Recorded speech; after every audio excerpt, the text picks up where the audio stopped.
Hi there, this is Josh from Literary Gladiators, and today we're going to wrap up the year with my 10 best books that I read in 2018.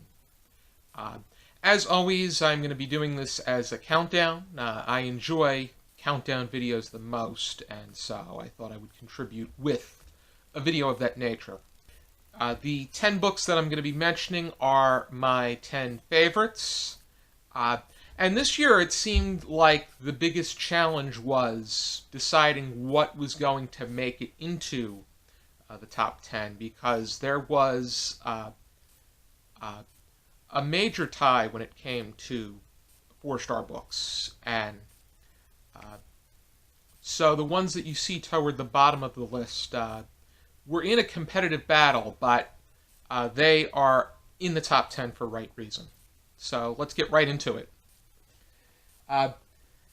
Number 10 is the primary presidential biography that I read this year, but it was more so a presidential biography with an area of concentration, and that is Eisenhower Becoming the Leader of the Free World by Louis Galambos. And Galambos is a history instructor at Johns Hopkins University. The area of concentration in this book is about Eisenhower and his ability to lead, and what inspired him to become the leader that he was. This sorts his life into 3 parts, which inspired his leadership. The first one was his childhood, then it was serving in the Second World War, and then it talks about post-World War II and his presidency. I feel as if Eisenhower is picking up a lot of attention these days because in a political climate where the left and the right are very much developing a brick wall between one another, and how both sides are becoming so staunch that moderation is becoming more and more obsolete.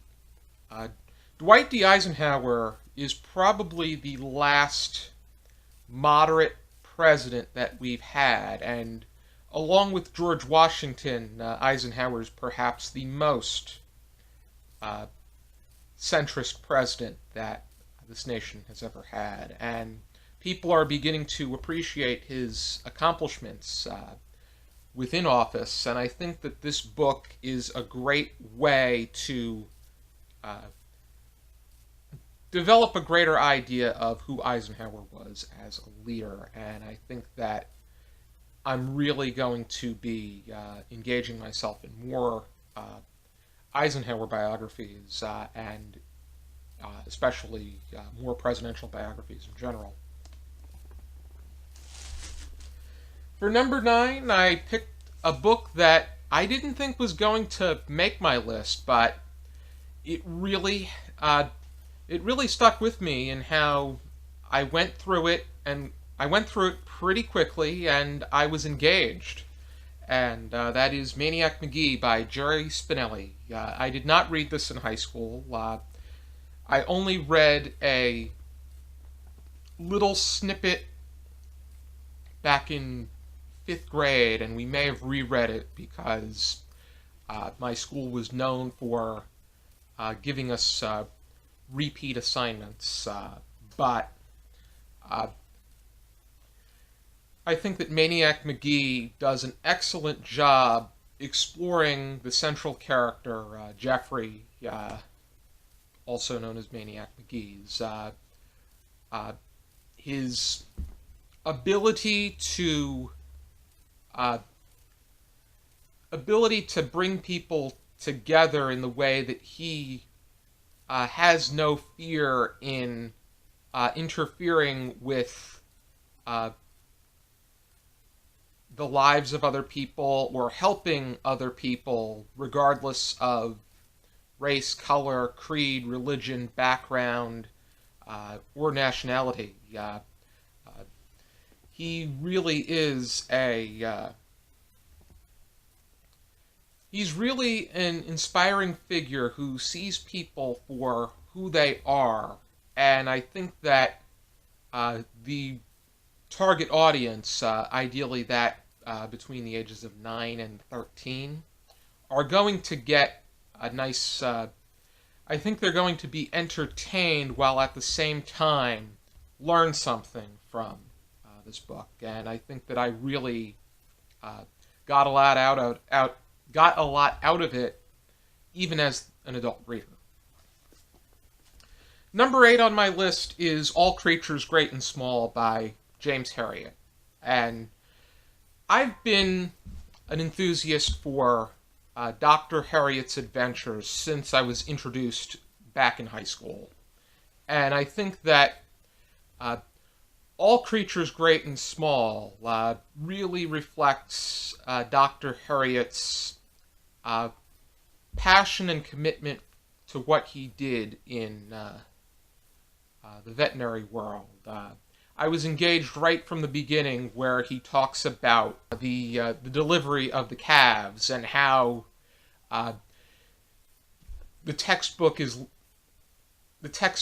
absolutely wrong, and how it is leading you to believe that the calf and the doctor are all smiley and happy about this new expedition, when in actuality it is painful for both sides. Herriot has that great sense of honesty, a straightforward disposition, a sense of humor, but most importantly, he gives this book a human element. And our relationship with animals is only strengthened through reading this book. And I think this is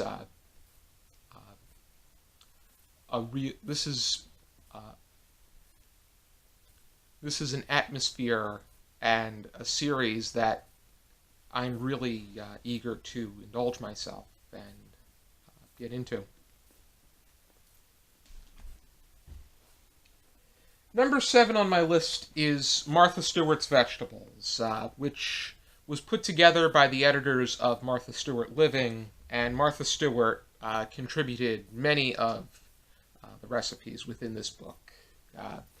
This has really been reliable throughout the last few years. I cooked a recipe from here with my aunt, the kale and ricotta dip. I also cooked a bucatini dish, Swiss chard lasagna, radish tartine, and this cookbook really gave me a greater understanding of vegetables and how to seek them, how to properly purchase and prepare them, and best ways to cook them. And just about every vegetable is in this collection. Even salsify is in this collection. Plenty of these you can't even find in many stores. Hopefully, if I ever come across some of them, especially those mustard greens. I'm looking to make a mustard green pesto. But I think that this collection is excellent in how it organizes things. I think the visuals are very attractive, and I think that I definitely think that this will provide readers with a greater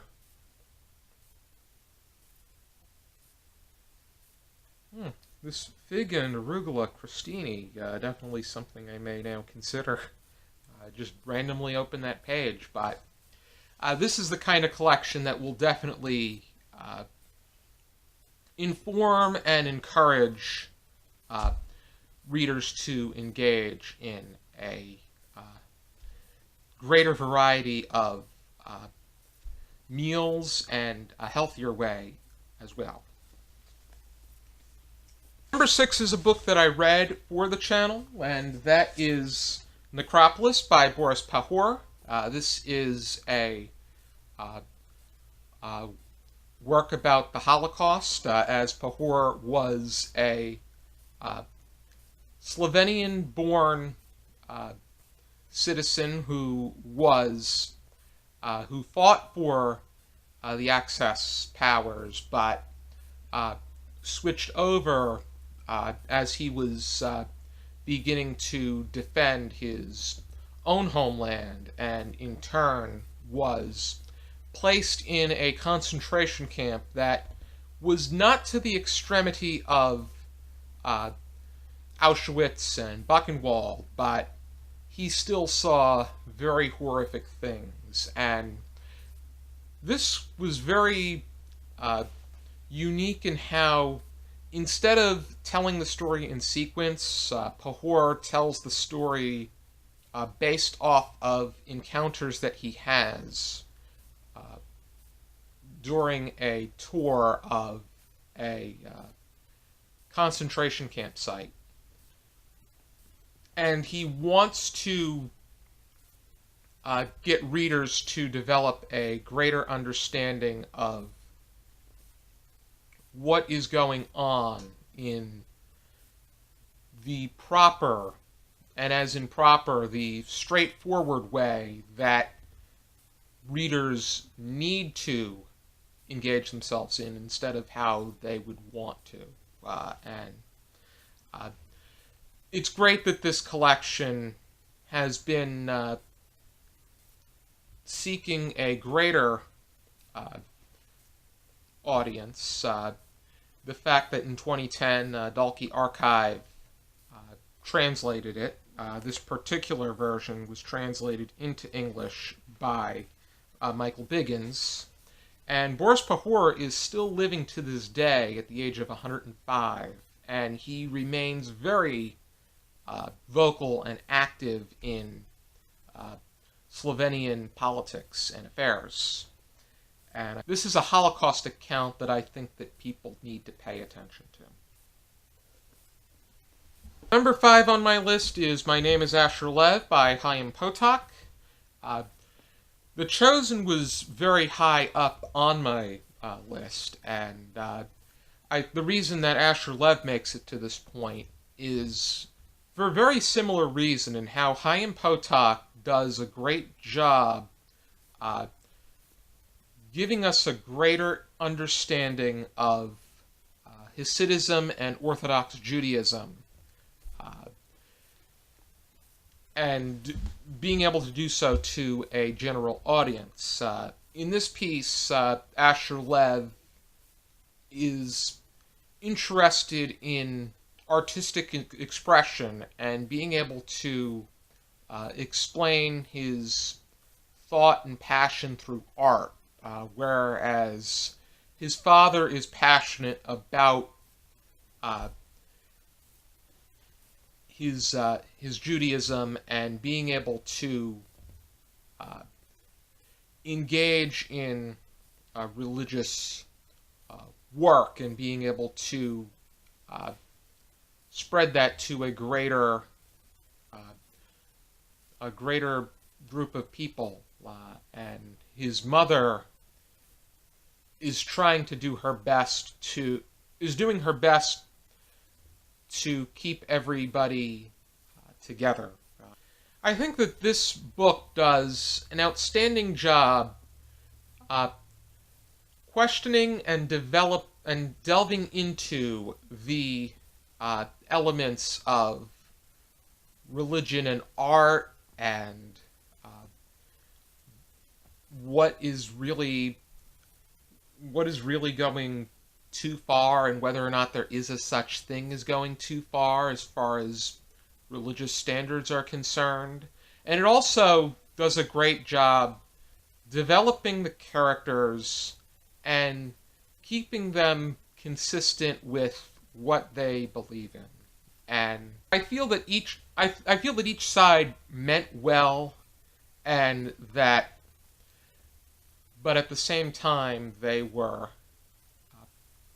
rightfully passionate, and you couldn't argue against why they would not be so. And I think that I definitely want to read more from Chaim Potok, and Asher Lev has made it onto the list at number 5. The next 4 books were all 5 stars. That was just about what it was last year. Actually, no. Last year it was 3 books made it to 5 stars. This year it was 4. And number 4 on my list is the top book that I did not read for a discussion on the channel, but instead for my own time. And that was Aspergers Children, The Origins of Autism in Nazi Vienna by Edith Schaeffer. As you could notice, I got it in hardcover. I saw it in Barnes & Noble, and I had to pick it up because being somebody with the condition and diagnosed in the 2nd grade, I think I wanted to learn the honest truth about Dr. Asperger, who was a pediatric psychiatrist during the Nazi regime in Austria. And I wanted to know whether or not he was for the Nazi movement, or was he rebelling against it, very much like the people like Schindler, Oskar Schindler and Irina Sendler, who would take actions to save children that were affected. The quote on page 21 is the one that rings the clearest to the piece, and that is, Asperger was neither a zealous supporter nor an opponent of the regime. He was an exemplar of this drift into complicity, part of the muddled majority of the populace who alternately conformed, concurred, feared, normalized, minimized, repressed, and reconciled themselves into Nazi rule. Which, in essence, Dr. Asperger was not a supporter of Nazism, but he did what he needed to do in order to keep on good terms with his government. So he was in no way a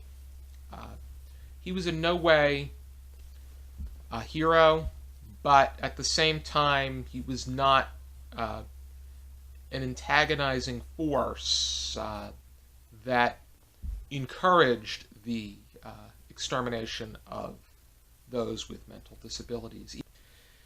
Asperger's Children really looks upon the complexities of Dr. Asperger, but in many cases, there's an overwhelming percentage of people that would have probably done the same thing. And I think that this book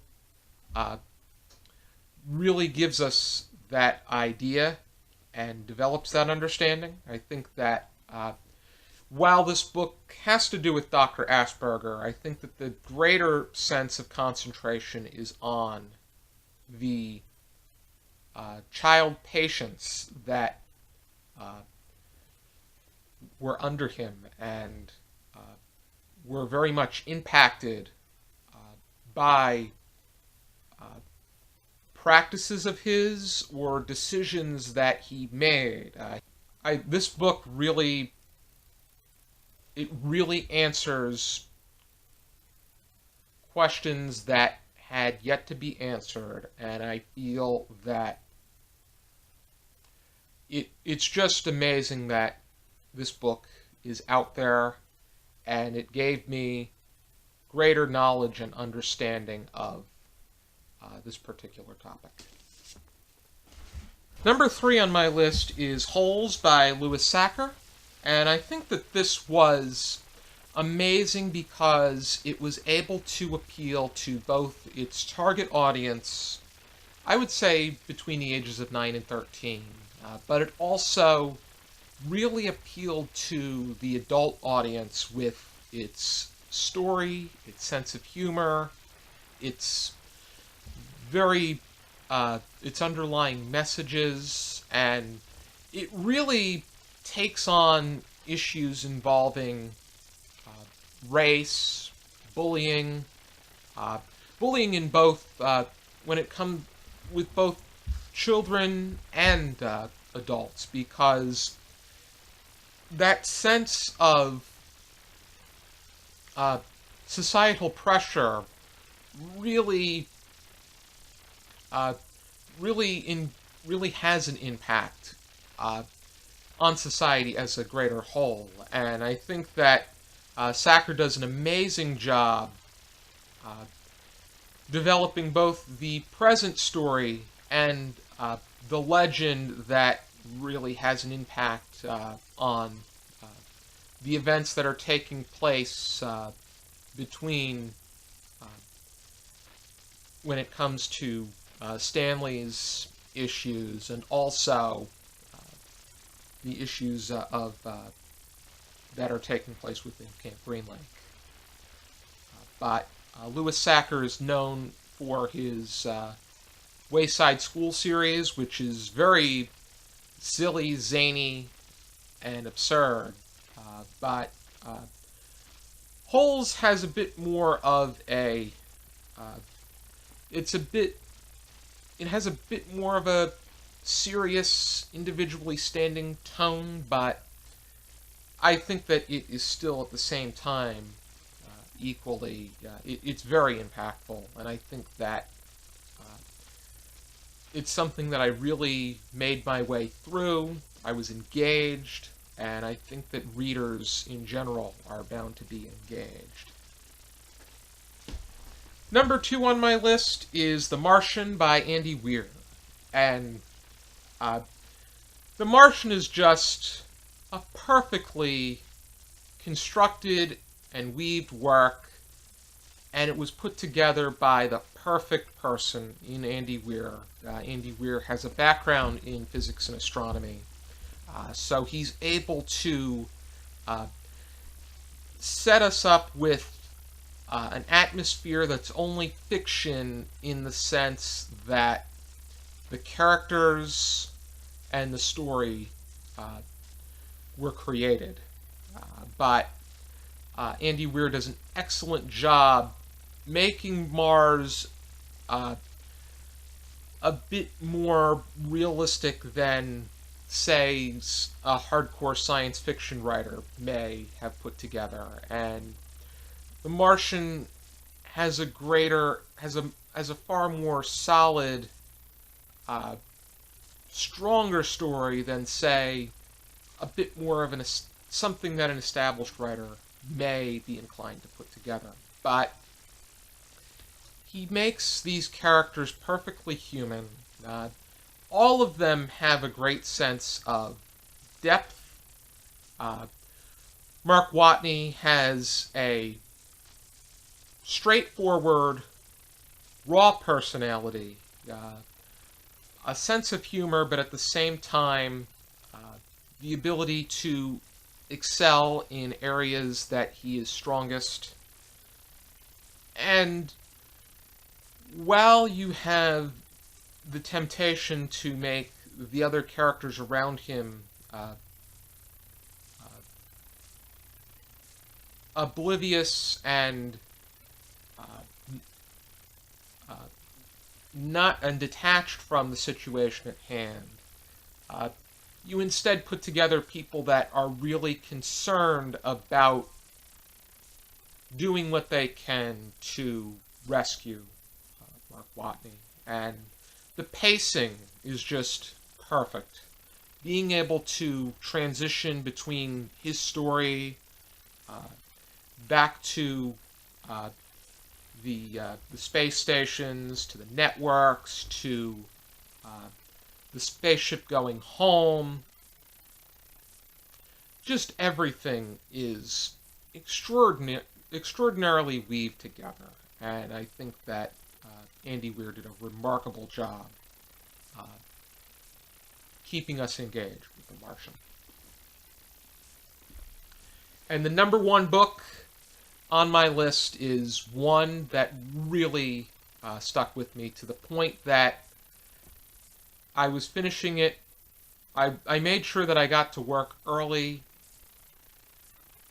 and even cut it close to clocking in to work to make sure that I was able to finish it and do so with the greatest commitment to the work at hand. Number one on my list is The Ocean at the End of the Lane by Neil Gaiman, and I am officially on the Neil Gaiman bandwagon. Ocean at the End of the Lane is just a work that brilliantly interweaves reality with supernatural. It's able to perfectly blend literary fiction with the paranormal, with horror, with fantasy.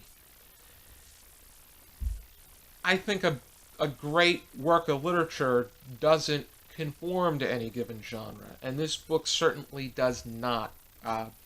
The narrator and his sense of epiphany, it's just so engaging, and I think that in this case, leaving him unnamed allows you to fit firmer into his shoes. And I felt like I was very much engaged with his somewhat dysfunctional family, his horrifying nanny, his